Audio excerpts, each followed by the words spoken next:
Assalamualaikum, selamat pagi Mbak. Waalaikumsalam, selamat pagi juga Mbak. Gimana nih kabarnya? Alhamdulillah baik Mbak.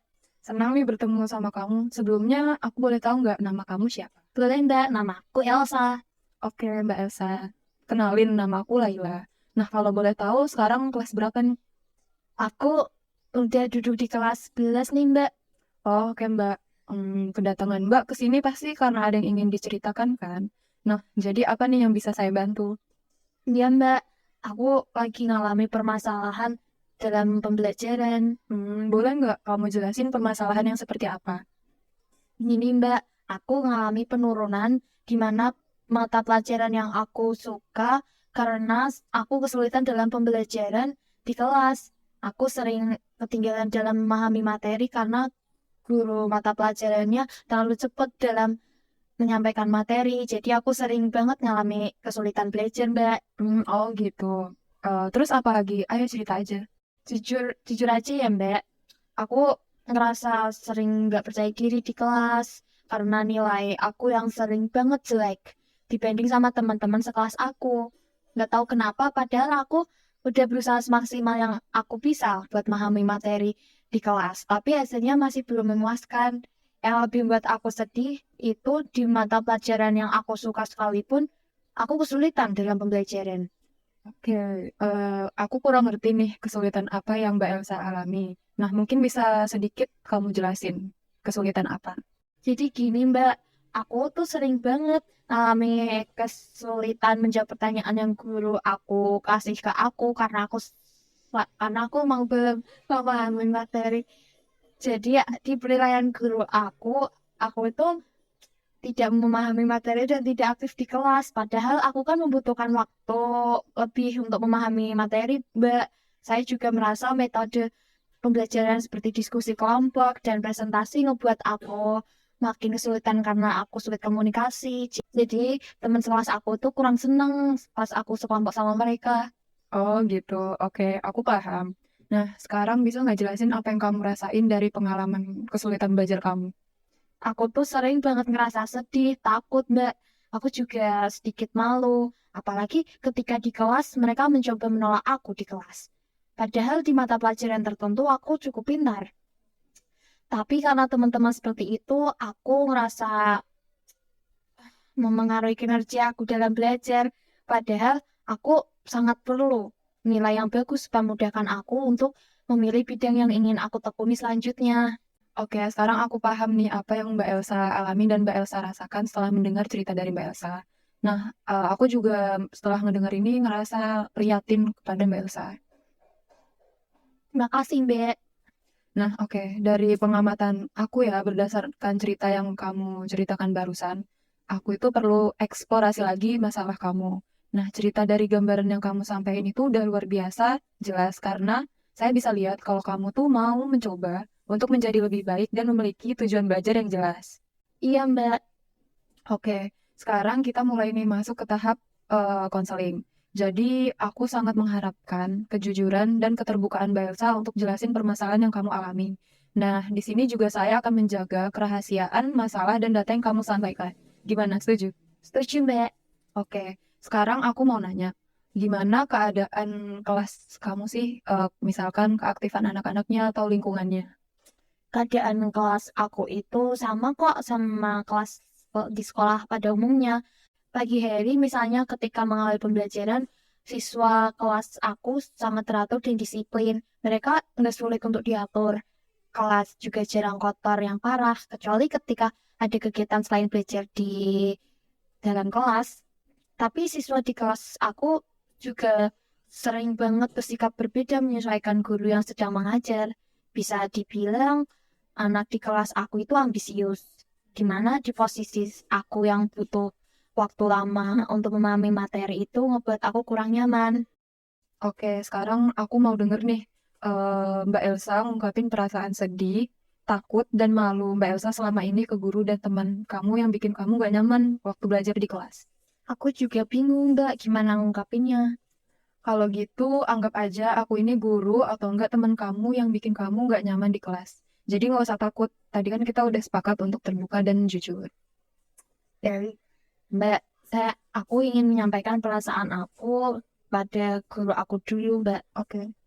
Dulu sebelumnya saya mau minta maaf karena saya tidak begitu aktif ketika di kelas. Saya juga sering kesulitan menjawab saat ibu memberi saya pertanyaan. Sebenarnya Bu, saya bisa lebih baik dari itu, tapi saya itu kesulitan untuk mengikuti arus belajar di kelas ibu yang sangat cepat itu. Saya bukannya nggak suka sama ibu, jadi ibu nggak perlu mikir kalau saya tidak tertarik sama pembelajaran. Tapi cara ibu mengajar di kelas itu terlalu fokus pada anak-anak yang aktif saja. Saya yakin selain saya ada juga siswa di kelas yang kesulitan belajar di mata pelajaran ibu. Gitu. Oke, sekarang kamu bisa ungkapin perasaan kamu ke teman kamu tersebut. Kalian tahu nggak? Sebenarnya aku sakit hati banget setiap kalian kelihatan keberatan kalau aku di kelompok kalian. Kalian juga jadi jarang bagi tugas ke aku karena anggap aku kurang dalam pemahaman. Aku juga mau berkontribusi di kelompok. Aku juga bisa jadi lebih baik dari yang kalian pikir selama ini. Jadi tolong untuk lebih pengertian ke aku yang tidak bisa belajar secepat kalian. Oke. Sekarang aku dan Mbak Elsa jadi udah tahu nih perasaan Mbak Elsa ke guru dan temen Mbak Elsa di kelas yang bikin Mbak Elsa nggak nyaman belajar di kelas. Nah, tapi Mbak Elsa sendiri kalau ketemu dengan guru atau teman tersebut gimana perasaan? Aku merasa malu sama sedih, Mbak, seperti yang dijelasin tadi. Tapi aku juga ngerasa kesal sama diri aku sendiri karena nggak cepat beradaptasi sama pembelajaran di kelas. Ya sih, saya maklumin banget perasaan yang Mbak Elsa rasain. Tapi apa Mbak Elsa sendiri pernah nyampein apa yang Mbak Elsa rasain ke teman atau guru Mbak Elsa itu? Belum, Mbak, saya ngerasa tidak enak ke mereka. Hmm, Kalau dari jawaban Mbak Elsa sih, saya sadar banget kalau akibat seringnya diabaikan oleh guru dan teman Mbak Elsa, membuat Mbak Elsa tuh makin sulit mengkomunikasikan apa yang Mbak Elsa pikirkan dan rasakan. Tapi bukannya kalau nggak disampaikan justru semakin membuat kamu nggak berkembang dan makin sulit belajar. Iya, Mbak, aku juga menyadari kok. Nah, yang saya tangkap ya, kamu kan kesulitan belajar karena sulit menyampaikan permasalahan kamu juga. Terus juga harus belajar di kelas yang begitu cepat bagi kamu. Nah, apa benar gitu? Benar, Mbak, aku juga sangat sadar kalau sikap yang aku ambil tuh sebenarnya tidak menyelesaikan masalah. Nah, Mbak Elsa tuh nggak perlu kesel ke diri sendiri terlalu dalam. Meskipun emang benar semuanya dimulai dari diri Mbak Elsa sendiri, tapi kan yang sudah terjadi ya biar saja jangan terlalu dipikirkan sampai menghambat kinerja belajar Mbak Elsa sekarang. Nah, yang terpenting itu adalah Mbak Elsa tuh mau mencoba menjadi lebih baik dan mau berubah, serta mau menyadari kekurangan dan kesalahan Mbak Elsa. Jadi sekarang kamu harusnya ngambil langkah dan tindakan yang berani dan tepat untuk masa yang akan datang. Jadi, kalau kamu ngalamin kesulitan seperti ini, setidaknya kesulitan kamu itu berkurang dan dapat selesai seperti itu. Baik, Mbak, aku sangat terima kasih pada Mbak atas sarannya. Lalu, tindakan apa yang harus aku ambil selanjutnya, Mbak? Kamu seharusnya lebih sadar sih sekarang bahwa faktor penyebab kamu sulit belajar itu bukan hanya faktor dari luar, misalkan guru, teman, atau lingkungan, tapi juga faktor dari dalam diri kamu. Dan seharusnya kamu lebih sadar dulu dan memunculkan rasa tanggung jawab terhadap masalah kamu sendiri. Iya, Mbak. Nah, sekarang aku minta kamu untuk nyebutin kalimat aku bertanggung jawab.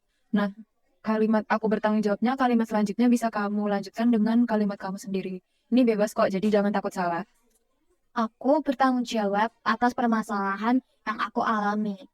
Aku mengalami kesulitan belajar bukan cuma karena guru sama teman aku, tapi juga aku harus berani mengungkapkan apa yang sebenarnya aku alami dan rasakan karena mereka agar bisa membantu aku mengatasi masalah aku. Bagus. Nah, sekarang aku mau kamu menganggap aku sebagai teman atau guru kamu lagi setelah mendapatkan saran dari aku tadi. Ibu guru dan teman-teman kelasku, aku minta maaf karena aku selalu menyalahkan kalian sebagai faktor penyebab aku sulit belajar di kelas. Padahal ini juga kesalahan aku karena tidak menyampaikan permasalahan yang aku alami di kelas sama kalian. Tapi aku mohon untuk pengertian dan kebaikan kalian untuk memahami kesulitanku. Aku berjanji akan mencoba menjadi lebih baik dan terbuka ke depannya kepada kalian. Nah, oke. Setelah kita melakukan konseling tadi, aku udah dapat gambaran nih dari apa yang kamu alami selama ini. karena harus belajar di kelas yang terlalu cepat sehingga kamu membutuhkan waktu lebih untuk memahami materi sehingga kamu mengalami penurunan nilai. Iya, Mbak. Nah, sekarang kamu kan udah ngungkapin nih perasaan kamu pada guru dan teman-teman kamu. Seharusnya kamu udah ngerasa lega kan? Iya, Mbak. Tapi gimana cara buat ngungkapin perasaan aku tanpa ngerasa malu sama takut? Oke, jadi untuk permasalahan kamu tadi, aku ada beberapa saran setelah dengerin cerita kamu. Nah, yang pertama itu, kamu harus menghapus pikiran bahwa kalau kamu itu kurang dibandingkan yang lain. Kamu itu tidak boleh merasa tertinggal atau merasa tidak dianggap. Nah, terus kamu juga harus nanemin pikiran bahwa kamu itu bisa berubah dengan mengambil tindakan berani dengan cara yang benar. Terus kamu juga harus ngungkapin perasaan ke teman kamu. Nah, supaya nggak ngerasa malu dan takut, kamu bisa minta waktu mereka untuk ngobrol empat mata dan ungkapin secara lugas dan singkat. Jangan bertele-tele atau coba untuk nutupin kekurangan kamu. Nah, terus untuk mengatasi kesulitan belajar kamu, kamu bisa mempelajari materi sehari sebelum pelajaran tersebut, sebelum guru kamu sampaikan. Nah, terus yang terakhir, saran dari aku itu, kamu bisa meningkatkan kemampuan berkomunikasi kamu. Soalnya dari yang aku dengar dari cerita kamu tadi, komunikasi itu jadi salah satu faktor penghambat kamu kesulitan dalam belajar. Iya, Mbak. Aku ngerti. Nah, menurut aku sih Mbak Elsa udah cukup bijaksana dan paham gimana untuk merealisasikan saran dari aku tadi. Nah, jadi kamu bisa nyelesain masalah yang kamu alami selama ini. Dan pastinya saran yang aku kasih itu nggak semuanya bisa kamu laksanakan persis seperti apa yang aku sampaikan. Jadi kamu bisa kembangin saran aku tadi sesuai dengan karakter teman, guru, atau karakter kamu sendiri. Baik, Mbak. Terima kasih atas nasihat dan arahan yang Mbak kasih. Insya Allah, aku akan berusaha untuk mencoba menyelesaikan permasalahan aku. Semoga saran dan arahan dari Mbak bisa ngebantu aku ngatasi masalah aku. Iya, Mbak Elsa, saya juga seneng dengernya. Nah, kan sekarang konseling kita udah selesai. Ada baiknya kita simpulkan eh, apa yang sudah kita bahas tadi di konseling sebelumnya. Nah, jadi kamu itu kesulitan belajar dengan metode yang guru kamu gunakan, di mana metode itu terlalu fokus pada anak-anak yang aktif bicara saja, sehingga kamu jadi kurang aktif dan mengalami penurunan nilai belajar. Terus, kamu juga diperparah dengan kesulitan berkomunikasi. Nah, yang terpenting sekarang sih, kamu sudah sadar kalau faktor penyebab kesulitan belajar kamu nggak cuma dari faktor luar, tapi juga faktor dari dalam diri kamu sendiri. Dan saya juga udah memberikan beberapa saran yang mungkin bisa membantu Mbak Elsa untuk menyelesaikan masalah kesulitan belajar yang Mbak Elsa alami selama ini. Iya, Mbak. Aku akan lebih berusaha memperbaiki diri dengan banyak introspeksi diri lagi dan akan mencoba menjalankan arahan dari Mbak. Terima kasih udah mau dengan keluhan aku ya, Mbak. Ya, sama-sama Mbak Elsa. Semoga dengan keputusan Mbak Elsa mengambil konseling ini bisa membantu Mbak Elsa jadi lebih baik lagi. Nah, next time, kalau misalkan Mbak Elsa ada masalah dalam pembelajaran, bisa banget datang dan cerita ke aku lagi. Jadi, makasih kembali. Iya, Mbak. Nah, di waktu selanjutnya, aku sih pengennya Mbak Elsa datang ke aku lagi dengan cerita yang lebih menyenangkan. Semoga di semester selanjutnya, nilai belajar Mbak Elsa lebih baik lagi. Amin. Siap, Mbak. Kalau gitu, aku pamit ya. Assalamualaikum. Waalaikumsalam.